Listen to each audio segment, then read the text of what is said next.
your vibe of success? If you look at, and this might sound cheesy, but I think we all felt this way by the end of this thing. This is a democracy we live in. You can vote on stuff, and the voting affects things. But nobody gets to vote on, for instance, who gets to meet Stephen Chu, the Secretary of Energy.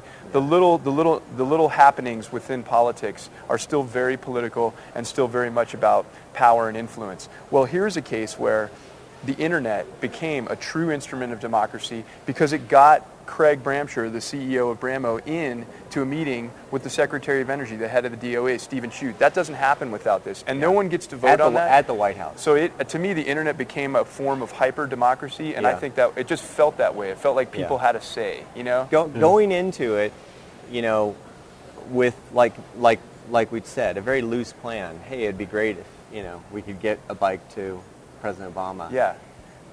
Kind of audacious, right? It's a little ridiculous. 100,000 to 1, whatever. I don't know what the odds are.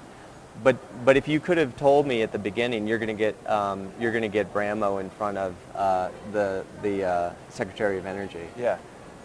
I would have taken. Pretty huge. I would have been really excited, and probably the most important meeting that we can get. So that was a bigger success than I actually had hoped for. And that was the part that was weird for me, was that we were, for the last 2 or 3 days when we were in Washington became very real.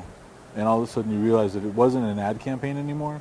It was this thing that was kind of bigger. There were real meetings with real senators. And the night before the meeting with Stephen Chu, I have these White House emails that I'm sending images of the trip to these people. And it just is like, well, this is above anything that I think any of us thought was. It just was like, well, we do advertising, and then there's government stuff, and that they sometimes don't really play together, and ever. Pretty much ever. So, but the fact that they were, and it influenced it, and it's like, so and so wants images from your trip, send them to this, and I'm like, I'm up all night trying to okay, don't go.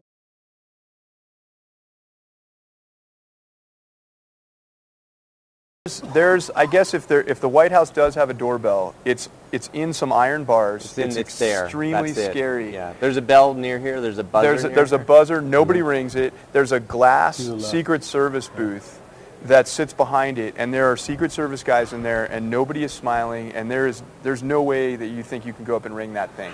And so we saw somebody that had an appointment in the West Wing go in, and we heard can I help you, come out of this ominous speaker, and the guy got buzzed in, and we thought, I guess this is how you would, in effect, ring the doorbell of the White House.